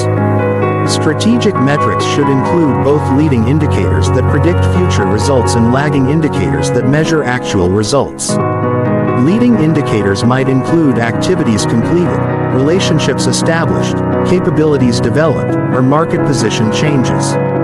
Lagging indicators might include financial results, customer satisfaction, competitive position, or strategic objective achievement. The most sophisticated level of strategic execution involves creating self-reinforcing systems where successful execution strengthens your capability to execute future strategies even more effectively. This requires thinking beyond individual strategic initiatives to consider how current execution activities contribute to building organizational or personal capabilities that compound over time. Finally, strategic execution mastery requires understanding that execution itself is a strategic capability that can be developed and improved over time. Organizations and individuals who consistently execute strategies effectively develop reputations and capabilities that create additional strategic options. Poor execution, regardless of strategic brilliance, limits future opportunities and creates negative feedback loops that make subsequent strategies even harder to execute. Chapter 15. Becoming a Master Strategic Thinker. After absorbing all these frameworks, principles, and techniques, you might wonder what distinguishes a true master of strategic thinking from someone who simply knows strategic concepts. The difference lies not in knowing more strategies, but in developing the judgment to know when and how to apply them. The wisdom to see patterns that others miss and the character to use strategic thinking in service of worthy objectives rather than merely personal advantage. Strategic mastery begins with integrating all the different components of strategic thinking into a coherent personal system that operates naturally and automatically. Beginning strategic thinkers apply frameworks consciously and deliberately, which is appropriate for learning but too slow and cumbersome for complex real-world situations. Master strategic thinkers have internalized these frameworks so deeply that they operate unconsciously, freeing their conscious attention to focus on unique aspects of each situation. This integration requires extensive practice applying strategic thinking frameworks to diverse situations until the frameworks become second nature. You must move beyond simply understanding concepts intellectually to developing intuitive feel for how they work in practice. This comes from using strategic thinking consistently over extended periods, learning from both successes and failures and gradually building sophisticated mental models of how strategic principles interact with each other. Strategic mastery also requires developing metastargic thinking, which is the ability to think strategically about your own strategic thinking. This involves recognizing the limitations of your own frameworks, understanding when your strategic approaches might be inappropriate for particular situations, and continuously evolving your strategic capabilities based on changing circumstances and new insights. Metastrategic thinking includes understanding your own cognitive biases and emotional patterns that might interfere with clear strategic thinking. Everyone has blind spots, preferred approaches that may not be optimal in all situations, and psychological tendencies that can lead to poor strategic decisions. Master strategic thinkers develop sophisticated self-awareness about their own mental patterns and create systems to compensate for their limitations. True strategic mastery involves understanding that strategy without character is ultimately self-defeating. The most powerful strategic techniques can be used for destructive purposes that harm others and ultimately undermine the strategic thinker's own long-term interests. Master strategic thinkers understand that sustainable success requires building rather than destroying, creating value rather than just capturing it, and contributing to the common good rather than just pursuing narrow self-interest. This ethical dimension of strategic thinking isn't just about moral concerns, though those are important. It's also about practical effectiveness. Strategies that depend on deceiving, manipulating, or exploiting others create enemies, damage reputation, and eventually provoke counter-strategies that can be more powerful than your original approach. Strategies built on creating genuine value and developing mutually beneficial relationships tend to be more robust and sustainable over time. Master strategic thinkers also understand that the highest level of strategic thinking involves transcending strategy itself. While frameworks and techniques are essential tools for navigating complex situations, over-reliance on strategic calculation can interfere with authentic relationships, spontaneous creativity, and genuine human connection. The most effective strategic thinkers know when to be strategic and when to simply be present, honest, and responsive to immediate circumstances. This wisdom involves understanding that life is not entirely strategic. Some of the most important experiences and relationships emerge from non-strategic openness to possibility rather than calculated planning. Some of the most valuable insights arise from intuitive leaps rather than analytical reasoning. Some of the most meaningful achievements result from following passion and purpose rather than optimizing for strategic advantage. Strategic mastery requires balancing multiple time horizons simultaneously without becoming paralyzed by complexity. Master strategic thinkers can think tactically about immediate situations, strategically about medium-term positioning, and visionarily about long-term impact, all while maintaining clarity about which level of thinking is most relevant for current decisions. They avoid the trap of using long-term thinking to avoid short-term action or using short-term urgency to justify abandoning long-term positioning. This temporal flexibility extends to understanding that different situations require different strategic approaches. Crisis situations require rapid decision based on limited information. Stable situations allow for more deliberate analysis and planning. Emerging situations require experimental approaches that can adapt as more information becomes available. Master strategic thinkers adjust their approach based on situational requirements rather than rigidly applying the same strategic style to every situation. Cultural competence is increasingly important for strategic mastery in our interconnected world. Different cultures have different assumptions about time, relationships, authority, communication, and decision that affect how strategic thinking is applied and received. Approaches that work effectively in one cultural context might be completely inappropriate in another cultural context. Master strategic thinkers develop the ability to understand and work within diverse cultural frameworks rather than assuming that their own cultural approach is universally optimal. This cultural flexibility allows them to build relationships and execute strategies across cultural boundaries that would be impossible for more culturally limited thinkers. Strategic mastery also involves understanding that the ultimate purpose of strategic thinking is not to control outcomes, which is impossible, but to position yourself to respond effectively to whatever outcomes emerge. The future is fundamentally uncertain, and attempts to control it completely usually backfire. But you can position yourself to benefit from positive developments and weather negative developments regardless of which specific scenario unfolds. This requires developing what resilience researchers call antifragility, which is the ability to become stronger rather than weaker when exposed to stress, uncertainty, and change. While fragile systems break under pressure and robust systems survive pressure, anti-fragile systems actually improve under pressure. Master strategic thinkers build anti-fragility into their personal and professional systems.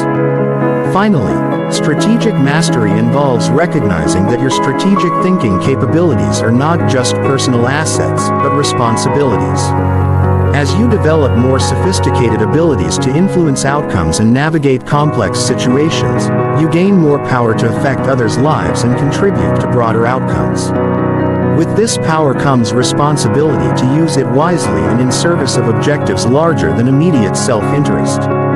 The journey towards strategic mastery is never complete because the world continues evolving in ways that require new strategic approaches. Technologies emerge that change the rules of competition. Social movements arise that shift cultural norms and expectations. Economic conditions fluctuate in ways that affect what strategies are viable. Environmental changes create new constraints and opportunities that require strategic adaptation. Master strategic thinkers embrace this continuing evolution as an opportunity for ongoing learning and development rather than viewing it as a threat to established approaches. They understand that mastery involves becoming comfortable with uncertainty and complexity rather than seeking simple answers and predictable outcomes. The ultimate test of strategic mastery is not whether you can execute brilliant strategies in favorable conditions, but whether you can maintain strategic thinking and create positive outcomes even in chaotic, uncertain and challenging circumstances. When you can remain clear-headed, creative and effective regardless of external conditions, you have achieved true strategic mastery. This mastery creates a profound shift in how you experience life itself. Instead of feeling like a victim of circumstances beyond your control, you recognize your agency in shaping outcomes. Instead of reacting to events as they unfold, you anticipate developments and position yourself advantageously. Instead of struggling against forces you don't understand, you learn to work with complex systems and leverage them toward your objectives. Master strategic thinkers understand that they are not separate from the systems they seek to influence. They are part of those systems and their own actions and decisions contribute to the very conditions they are trying to navigate. This systems awareness creates humility about the limits of control while also revealing the profound influence that strategic thinking can have when applied with wisdom, patience, and consistent effort over time. Your journey towards strategic mastery begins with the decision to think strategically about your own development. Every situation you encounter becomes an opportunity to practice strategic thinking. Every challenge becomes a chance to apply strategic frameworks. Every success becomes a case study for understanding what worked and why. Every failure becomes a learning opportunity for improving your strategic capabilities. The frameworks and principles you've learned in this audiobook provide the foundation. But mastery comes from applying them consistently in your own unique circumstances, adapting them to your own objectives and constraints, and gradually developing the wisdom to know when and how to use them most effectively. Your strategic mastery will be uniquely yours, shaped by your experiences, values, and the specific challenges and opportunities you choose to pursue. The world needs more master strategic thinkers who use their capabilities in service of positive change, value creation, and human flourishing. As you develop these capabilities, you join a community of individuals who understand that thinking strategically is not just about personal success, but about contributing to solutions for the complex challenges facing our interconnected world. Your strategic thinking journey has only just begun. But you now have the tools and frameworks to navigate whatever challenges and opportunities lie ahead. The question is not whether you can become a master strategic thinker but whether you will commit to the ongoing practice and development that mastery requires. The choice as always is yours to make strategically.